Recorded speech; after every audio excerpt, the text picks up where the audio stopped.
Welcome to DTV. I'm joined with board member Greg Healy and former skipper of the club, and we'll be doing a bit of a feature on his position at the club. So Greg, thanks for joining us. Thanks very much, mate. Good to have you back at Melbourne. Good to be back, mate. Yeah. First of all, you're on the board. Can Yep. you sort of talk about your role?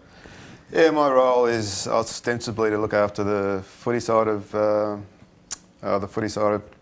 club. Spoke to Don and the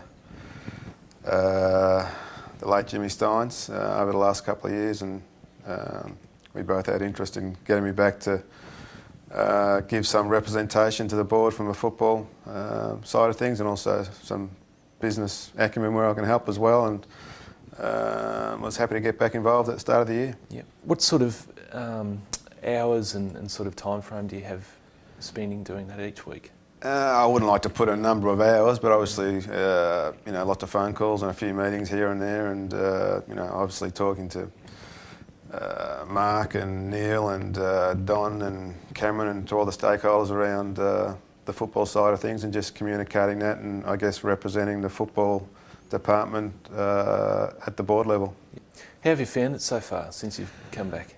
Well, it'd be no secret for everyone that it's been a challenging environment and challenging start to the year. Obviously our performance on the field isn't what we would have hoped for at the start of the year and what we would have expected, but AFL footy's a pretty demanding sport, and one of the most demanding sports in the world, and we know where we're at, and we know we've got a long way to go to rebuild this club to where we want to get to. Yeah.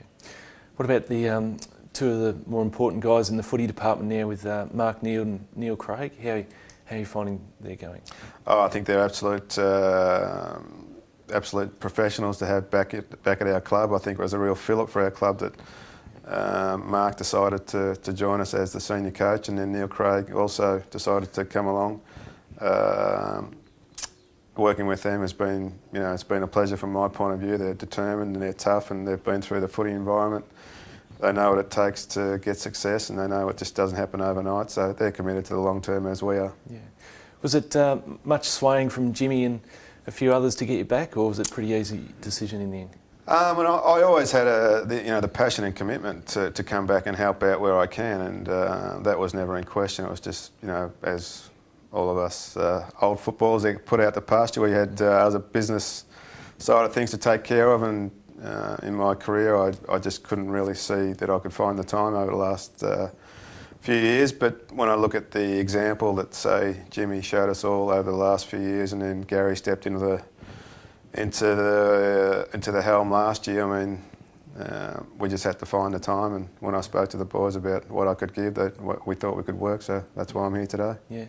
Can you talk about your career? You've had a successful one with Quicksilver. Yep. Can you just sort of talk about what you've done since football? Yeah, I put myself through an accountancy degree while I was playing football, and did some time working my way through accountancy, and then I've always been a passionate surfer since I grew up down on the Bayside, and got the opportunity to go down to Torquay and take on the role of CFO down at Quicksilver, and has since been the Asia Pacific president for the last few years. So it's been a great career and a great company, and it's been a great learning experience for me. Yeah. What are you sort of hoping to achieve in your role back at the club now? What's your sort of long-term vision? Well, I really just see my role as a support role from a board level, as I said, flowing through to the football department. Obviously just making sure our football department is resourced as best we can so that we can compete on game day. I by no means am the expert. That's what we pay these professional guys for, but I have got a passion and an eye for football to a degree due to my experience and my involvement in the game. And I'm just here to give a supporting, lending hand and represent our board in regards to strategic direction, I guess, and the major decisions that have been made throughout the football department. Yeah. And make sure the MSC is represented for the best long-term future. Yeah. Well, great chatting to you. Thanks, Matt. Well done on your great career with the Demons, and all that you're putting into at the moment at Melbourne Football Club. Cheers. Thanks. Mate.